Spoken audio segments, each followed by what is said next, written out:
Jadi hari ini saya akan menjelaskan tentang bahaya dehidrasi dan diare pada anak ya.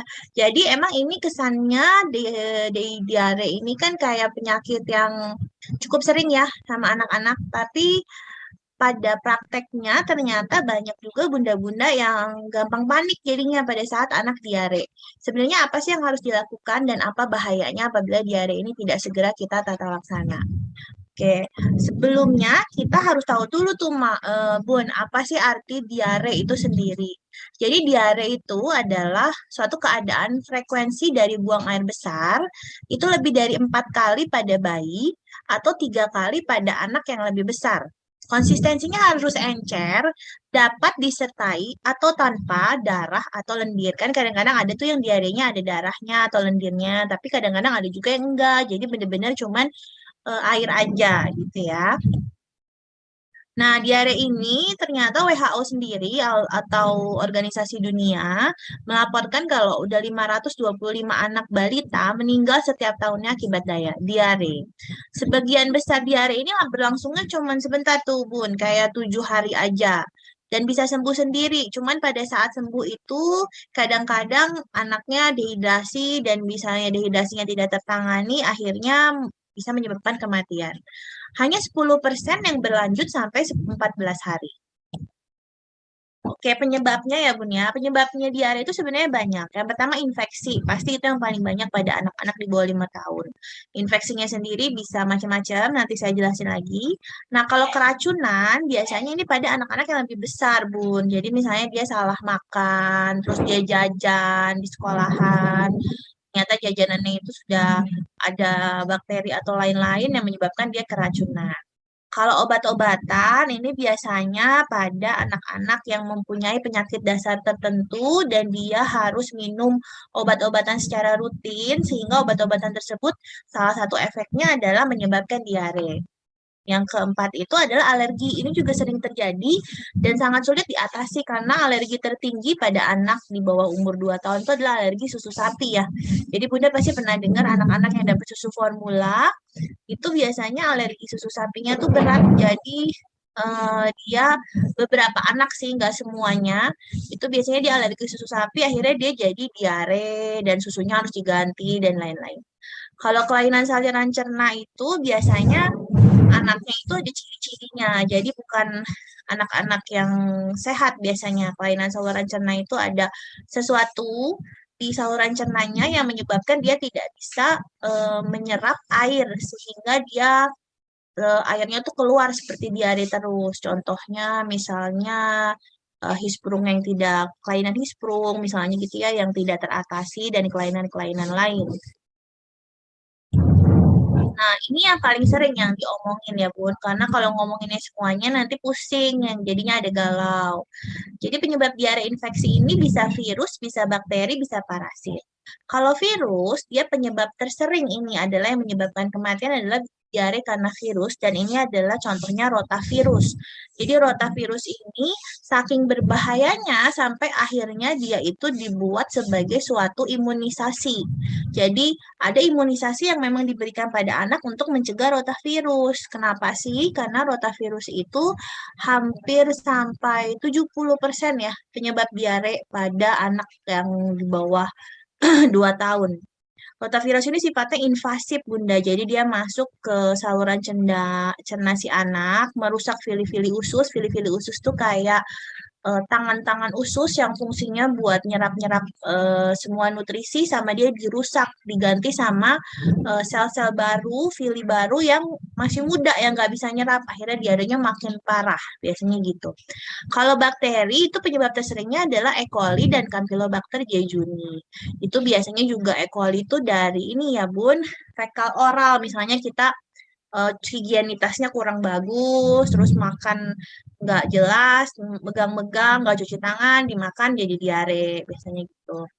Nah, parasit ini biasanya Giardia lamblia dan Cryptosporidium. Nah, pada bakteri dan parasit ini biasanya nih muncul darah sama lendirnya. Pada virus dia tidak terlalu ada darah atau lendir. Tapi kalau pada diare yang karena alergi susu sapi, terkadang dia ada darahnya. Itu ya, Bun ya. Lalu pembagian diare sendiri kalau berdasarkan waktu dibagi dua, diare akut sama diare kronis. Kalau akut itu paling sering terjadi dan hampir yang paling sering banyak datang ke praktek ya. Diarenya berlangsung kurang dari 7 hari biasanya. Harusnya dia sembuh sendiri, tapi pada saat dia mau sembuh ini, diarenya mungkin infeksinya berat sehingga kemudian dehidrasi itu yang sebenarnya perlu kita khawatirin dan perlu kita lakukan tindakan pencegahan. Nah, kalau diare kronis, ini hanya diare yang terjadi 10% dari keseluruhan kasus diare pada anak. Tapi diare kronis ini biasanya penyebabnya juga bukan infeksi, dia penyebabnya lebih berat. Seperti yang paling terkenal adalah alergi susu sapi yang menyebabkan diarenya terus-terusan lebih dari 7 hari biasanya. Dia berhubungan dengan penyakit yang mendasari dan memerlukan pemeriksaan khusus untuk mencari penyebabnya. Jadi harus ada pemeriksaan yang tidak sesederhana diare akut biasa yang cuma diperiksa nya aja ketahuan ini penyebabnya apa. Kalau diare kronis dia diperlukan beberapa pemeriksaan yang lebih lengkap. Dan diarenya berlangsung sampai dengan 14 hari. Nah, ini dehidrasi pada diare, dehidrasi yang terjadi itu dibagi tiga. Pertama, dia tanpa dehidrasi. Apa sih ciri-cirinya kalau tanpa dehidrasi? Biasanya BAB anaknya tuh cuman kayak 3 kalian gitu, Bun, per harinya. Itu biasanya anaknya aktif, dia tidak haus, jadi dia biasa aja, cuman dia diare. Nafsu makannya juga nggak berkurang, biasanya normal. Mukosa mulutnya, maksudnya bibirnya itu basah, dan kalau dia nangis tuh ada air matanya. Dan kencingnya normal, maksudnya kencingnya normal tuh warnanya jernih, kuning jernih ya Bun ya. Dan dia biasanya 4 jam itu pasti ada kencing, kalau misalnya anak yang tanpa dia dehidrasi. Kalau anak yang dehidrasinya ringan sedang, anaknya mulai lemas, ngantuk, maunya digendong, terus maunya nenen, terus nggak mau ngapa-ngapain, lebih banyak bobo, kayak gitu biasanya. Dia haus, tapi haus yang biasa, cuman minta nenen, nenen gitu aja, atau minta mimi biasanya gitu. Haus dan nafsu makannya berkurang. Mukosa mulutnya atau bibirnya mulai kering, dan kalau dia nangis nggak ada air matanya, dan biasanya matanya cowong agak cekung gitu matanya. Tapi itu harus dilihat juga, Bun. Kalau misalnya mata anaknya emang dari awal cowong atau cekung, belum tentu itu karena diarenya, matanya jadi cekung gitu ya. Makanya biasanya dokternya nanya, Bun, emang matanya emang kayak gini ya biasanya? Atau ini makin cekung? Biasanya nanya gitu. Terus kalau pada anak yang lebih kecil, di ini nih, biasanya di bawah umur 18 bulan, ubun-ubunnya harus diraba juga. Ubun-ubunnya cekung nggak atau ubun-ubunnya biasa aja. Cekung itu bener-bener kalau dipegang kayak agak ke bawah gitu, agak jeledok gitu bun ya. Nah, terus kencingnya sedikit dan pekat, jadi kencingnya tuh nggak jernih gitu. Pada dehidrasi yang berat, ini udah lebih berat, jadi anaknya gelisah, kayak bingung gitu mau ngapain dia tuh, kayak kadang marah, kadang enggak, kadang nangis gitu. Terus dia nggak sadar dan rasa hausnya tuh berlebihan, dia nyari-nyari gitu, mau minta-minta minumnya tuh berlebihan, kayak kehausan banget. Atau dia nggak minum sama sekali dan dia benar-benar nggak mau makan. Bibirnya itu kering banget, nangisnya juga nggak ada air mata, dan napasnya itu biasanya cepet, cepet tapi dalam tuh gimana ya? Napas anak kecil biasanya itu kalau dia di atas 5 tahun ya 20 kalian ya per menit ya Bun ya. Kalau di bawah di atas 5 tahun, kalau di bawah 5 tahun itu mungkin lebih tinggi ya. Misalnya 6 bulan itu masih normal 30 gitu. Terus kalau misalnya 1 sampai 2 tahun masih normal lah sampai 20 sampai 30. Tapi kalau misalnya Bunda itu tuh per menit pakai waktu itu napasnya makin banyak kayak sampai 50 kali per menit itu biasanya udah mengarah ke dehidrasi berat. Dan biasanya dia tidak kencing minimal 4 sampai 6 jam nggak ada sama sekali pipisnya di pampersnya. Bahaya dehidrasi itu apa sih Bun ya? Jadi sebenarnya semua diare itu harusnya kita bisa cegah dehidrasinya asal kita tahu pasti apa sih sebenarnya dehidrasi tipenya dan apa yang harus kita lakuin misalnya gitu. Misalnya dia dehidrasi pada anak itu bisa shock hipovolemik. Apa sih shock hipovolemik ini? Shock hipovolemik adalah suatu keadaan di mana jantung itu nggak bisa masuk darah lagi yang cukup ke seluruh tubuh. Jadi hal ini terjadi karena pengurangan volume cairannya, sehingga volume cairan di pembuluh darahnya tuh berkurang banget. Jadi jantungnya udah, apalagi yang mau dipompa ke seluruh tubuh, orang udah nggak ada, gitu kan. Kalau gangguan ginjal itu, pengurangan volume cairan yang menyebabkan kurangnya pasokan cairan ke ginjal. Jadi organ ini mengalami keadaan kayak gagal ginjal akut gitu, Bun. Atau enggak, jadi kayak infeksi saluran kemih. Kenapa jadi infeksi saluran kemih? Karena kencingnya itu tertahan di situ. Kencing itu kan adalah sesuatu yang harus kita keluarkan ya. Jadi kalau misalnya nggak dikeluarin, dia akan di sana terus dan mengiritasi daerah sekitarnya, ada bakterinya juga sehingga menimbulkan infeksi saluran kemih. Kejang ini dapat terjadi sering. Jadi pada saat dehidrasi terdapat kekurangan elektrolit. Jadi Bun, kalau misalnya anak itu diare, yang keluar tuh sebenarnya bukan air aja. Yang keluar tuh elektrolit juga, natrium, kalium, gula, yang kayak gitu. Akhirnya di dalam tubuh kita itu ada keseimbangan yang harus dijaga, yaitu keseimbangan elektrolit dan juga keseimbangan gula. Kalau itu terganggu, ada elektron-elektron itu yang bakal loncat-loncatan nggak teratur dan menimbulkan kejang, karena ada gangguan listrik jadinya, istilahnya pada si otaknya. Dan ini bisa menyebabkan keseimbangannya terganggu, yang tadi saya bilang menyebabkan kejang. Nah, kematian adalah keadaan yang paling berat dari diare dengan dehidrasi. Yang pasti udah dehidrasi berat, yaitu cairannya benar-benar udah nggak bisa diselamatkan lagi. Jadi kalau misalnya ada kekurangan cairan, yang pertama diselamatkan tuh pasti kayak otak, jantung, ginjal gitu kan. Jadi biasanya anak yang dehidrasi itu yang pertama dikorbanin adalah kaki tangannya. Jadi kaki tangannya tuh pasti kerabat dingin kayak gitu. Jadi semua pasokan darah ke sana dikurangi untuk nyelamatin organ-organ penting. Nah, kalau makin kurang dia cairannya, akhirnya si organ-organnya itu makin semakin sedikit dapat pasokan dan akhirnya dia jadi rusak dan mengarah jadi pada kematian akhirnya.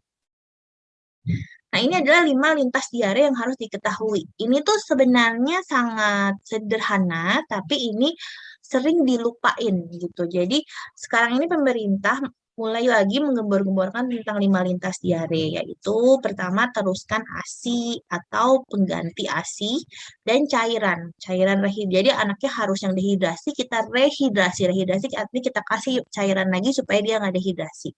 Makannya jangan di stop. Kadang-kadang ada tuh bunda-bunda yang ya soalnya takut nanti kalau makan malah tambah diare kayak gitu kan. Nggak bisa, harusnya tetap diberikan, tapi ada triknya. Misalnya rendah serat, tidak merangsang. Jadi makanan itu harus tetap diberikan biar ususnya itu bergerak, karena pada saat usus bergerak, semua bagiannya itu menjadi hidup. Kalau ada bagian usus yang nggak bergerak karena terlalu lama dipuasain, itu bisa mati usus bagian situ dan jadinya seperti kasarnya busuk gitu Bun, harus dibuang jadinya gitu. Nah, edukasi tentang higienitas ini penting banget karena pada saat diare biasanya kan anaknya mungkin ada yang pakai susu formula atau apa atau ibunya panik gitu kan ya. Jadi cara mencuci dotnya harus diberitahu lagi, misalnya sudah dicuci terus direndam dulu di air panas baru dikasih lagi ke anaknya. Jangan punya dot hanya satu gitu untuk anak-anak yang pakai susu formula. Untuk anak-anak yang nenen biasanya yang dengan ASI itu ibunya harus cuci tangan setiap ngegantiin anaknya diare, jangan lupa gitu. Jadi diarenya nggak tambah berat. Kalau pada anak yang lebih besar biasanya itu sama juga, dia kan udah bisa ke kamar mandi sendiri. Jadi setiap dia selesai membersihkan kotorannya dia harus cuci tangan juga biar diarenya nggak berkelanjutan. Nah, ini pemberian antibiotik selektif itu maksudnya tidak semua diare memerlukan antibiotik. Tapi bukan berarti diare tidak diberikan antibiotik. Jadi ada beberapa diare memang harus dapat antibiotik. Contohnya misalnya diarenya ada darah atau lendir. Itu harus dikasih antibiotik karena kita udah curiga penyebabnya bakteri gitu misalnya. Terus misalnya anaknya dirawat nih, diare, ternyata hasil dari eh, misalnya memang nggak ada darah atau lendir, tapi hasil pemeriksaannya, misalnya pemeriksaan EE-nya atau pemeriksaan darahnya, memang mengarah ke bakteri, jadinya itu harus dikasih antibiotik, biasanya gitu. Pemberian pengganti cairan tubuh ini sebenarnya udah terkenal banget ya, yang kita udah tahu banget namanya Oralit, itu harus diberikan. Kita kan tinggalnya di kota besar ya Bun ya. Jadi sebenarnya ini sangat mudah untuk dicari di setiap apotik gitu kan.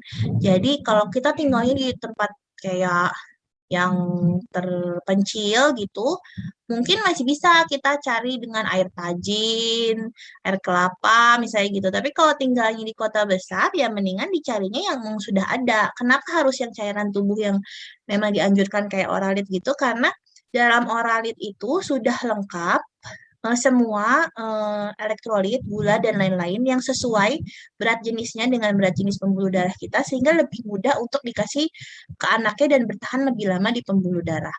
Boleh nggak sih kasih air kelapa muda atau air tajin dan lain-lain? Kalau nggak ada ya boleh akhirnya Bun ya. Tapi memang air kelapa muda itu ya memang kaya dengan elektrolit, tapi air kelapa muda itu tidak diteliti maksud saya gitu. Jadi kalau dia oralit dia sudah diteliti berdasarkan komposisi di dalam tubuh manusia. Pemberian zinc selama 10 hari. Ini juga kadang-kadang bundanya suka gini, kan udah enggak diare bun, ngapain dikasih zinc lagi sih dok gitu kan. Jadi kenapa sih dikasih zincnya harus 10 hari, malah sebenarnya harusnya 14 hari. Jadi pada diare itu pada anak dan dewasa itu beda. Jadi pada anak itu dia sifatnya menyerangnya itu ke fili usus yang saya bilang itu. Jadi dia langsung masuk ke usus-ususnya itu, dirusakin tuh semuanya si ininya si usus-usus anak yang sebenarnya juga sedang berkembang gitu. Ususnya sendiri belum matang terus diserang lagi sama si bakteri ini akhirnya jadi rusak dan digantikan sama sel-sel muda yang belum siap untuk menyerap nutrisi.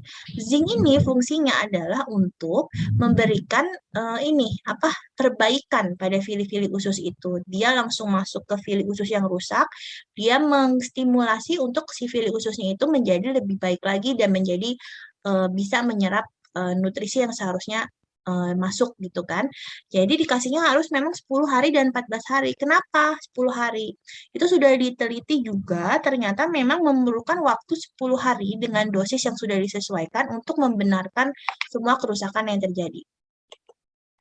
Lalu ini adalah pengganti cairan tubuh atau oral rehydration solution. Jadi kalau Bunda tahu itu tubuh manusia itu mengandung 60 sampai 70% itu air gitu. Jadi saat kehilangan cairan tubuh akan melakukan kompensasi tubuh apa ya timbal balik supaya cairannya tuh cukup lagi. Salah satunya buang air kecilnya jadi sedikit atau pekat. Terus mukosa kulit tuh maksudnya ininya apa? Kulitnya si dedenya jadi kering.